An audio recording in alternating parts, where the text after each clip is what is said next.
Laissez-moi un peu vous parler de ses origines. La BMW i3 est le premier véhicule 100% électrique fabriqué par BMW, au fait fabriqué de série par le fabricant. Il joint la gamme i avec, pour l'instant, la i8, c'est le seul autre modèle qui fait partie de la gamme i de BMW. La i3 a vu le jour en 2013. BMW a profité d'un petit restylage qui a eu lieu vers la fin du mois d'août en 2017 pour nous dévoiler sa nouvelle version sportive. Donc, derrière moi, voici la nouvelle BMW i3S 2018. C'est la voiture compacte électrique améliorée de BMW qui est équipée d'un mode de conduite sport exclusif. Vous remarquerez qu'elle est encore étroite et haute sur pattes, même si la coque s'est abaissée de 10 mm avec l'adoption d'une nouvelle suspension sport qui lui ajoute un peu plus de fermeté sur la route. Pour ceux et celles qui connaissent moins bien la i3, il est important de souligner que sa structure BMW Life Drive sépare le cadre du véhicule en deux unités distinctes. Le module Drive en aluminium léger dans le sous-bassement regroupe tous les composants nécessaires au fonctionnement de la voiture, donc la suspension, la propulsion et la batterie. Dans ce cas-ci, elle est équipée d'un moteur bicylindre qu'on appelle Range Extender pour lui donner une plus grande autonomie. Le moteur du bicylindre est logé à l'arrière à côté du moteur électrique. Le module Life, quant à lui, est utilisable sans contrainte comme habitacle pour les passagers. Pour sa confection, on a utilisé des fibres de carbone 10 fois plus minces que les cheveux humains, mais 2 fois plus solides et robustes et 2 fois moins lourds que l'acier. La coque du véhicule est donc ultra légère, mais reste super sécuritaire. Autres améliorations, la i3 offre maintenant des lumières à DEL. Ses pare-chocs ont également été redessinés. La i3S va un peu plus loin côté design avec son faciès plus musclé, ses ailes évasées qui dissimulent une voie élargie de 40 mm.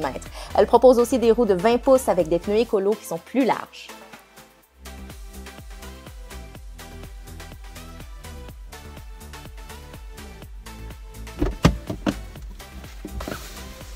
À l'intérieur, la finition est vraiment soignée. Sincèrement, l'habitacle est impeccable à l'image de BMW. 80% des matériaux utilisés sont recyclés ou renouvelables. L'assise est super confortable, mais les sièges ne sont pas à réglage électrique. Mais bon, peut-être qu'on gagne quelques kilomètres d'autonomie. Les portières arrière sont à ouverture antagoniste. C'est un peu mal commode, mais ça crée une ambiance loft sympathique à l'intérieur. Sinon, le roulement est silencieux dû au moteur électrique qui ne produit presque aucun son, mais quand on expérimente le moteur bicylindre du Range Extender, on fait aussi l'expérience du drôle de bruit qu'il produit. On retrouve deux écrans plats, un plus petit situé au niveau des yeux qui affiche les données d'autonomie, de vitesse de roulement, etc. et l'autre écran plus gros disposé à droite du conducteur qui affiche les données d'infodivertissement. Le système de démarrage à bouton poussoir se situe au volant, au même endroit que le levier de vitesse. On peut aussi utiliser les systèmes Apple CarPlay et Android Auto sans devoir brancher le téléphone à l'USB. La caméra de marche arrière offre une image claire et propose des sonars qui aident à protéger les pare-chocs. On peut jouir des nombreux systèmes d'aide à la conduite avancée avec alerte de risque de collision et du régulateur de vitesse adaptatif. La i3S n'a pas besoin d'avertisseur d'angle mort puisqu'on voit tout de l'intérieur. À l'arrière maintenant, il y a peu d'espace pour les jambes, mais on peut quand même y installer un banc de bébé sans trop de difficultés.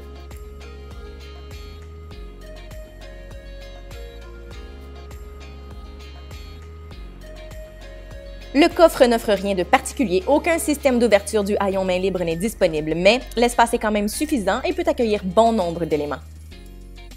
Côté puissance et autonomie maintenant, la i3 qui offrait jadis 170 chevaux en offre aujourd'hui 184.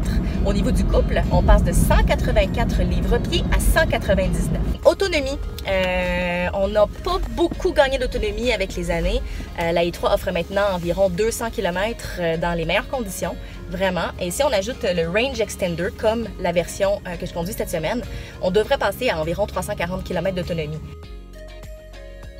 Je ne peux pas vérifier ces informations-là puisque j'ai jamais été capable de recharger la i3 au complet avec ma prise de 120 volts à la maison. Bon. En posant la question à un concessionnaire BMW, on m'a expliqué qu'en effet, une prise régulière de 120 volts n'est peut-être pas capable de fournir assez d'électricité pour recharger la batterie à 100%. On nous conseille de se munir de la borne de recharge rapide Wallbox Pure à la maison pour pouvoir recharger le véhicule en moins de 8 heures. Il existe également une borne de recharge plus performante, la Wallbox Motion, qui met moins de 4 heures pour une recharge complète de la i3.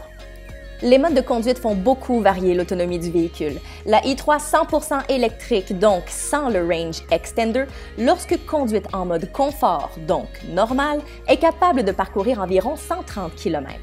En mode Eco Pro, son autonomie grimpe à 160 km et en mode Eco Pro Plus, qui coupe la climatisation partout dans l'habitacle et qui limite la vitesse à 90 km/h, l'autonomie disponible atteint son 200 km de capacité.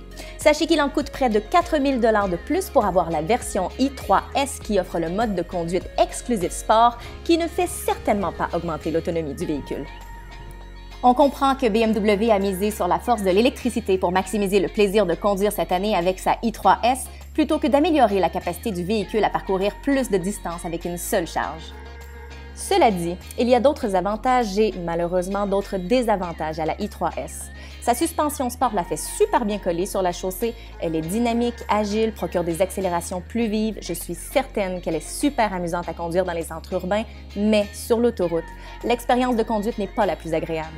La maniabilité est bonne, mais on doit tenir le volant serré pour avoir une conduite linéaire et la conduite est plus délicate en hiver. Je ne pense pas qu'elle soit adaptée à nos conditions routières. J'ai bien aimé le système de récupération de l'énergie de freinage qui est bien prononcé mais pas trop. On peut même immobiliser la i3S sans avoir recours aux freins à disque. J'ai quand même aimé sa direction rapide et précise, son moteur électrique est puissant. La i3S est aussi montée sur une excellente plateforme à roues motrices arrière.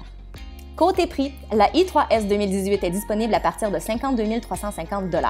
La version d'essai que j'ai conduite cette semaine embarque le Range Extender, ce qui fait grimper son prix à 56 950 $. Sachez que la i3 régulière, elle, en coûte 48 740 $ et avec le Range Extender en option, son prix augmente à 53 350 $. On peut conclure que la i3S est destinée aux acheteurs d'électrique en quête de sportivité. N'oubliez pas de bien vous renseigner sur les rabais gouvernementaux disponibles, ça devrait aider. Et sachez que la batterie au lithium-ion est couverte par une garantie de 8 ans ou 160 000 km.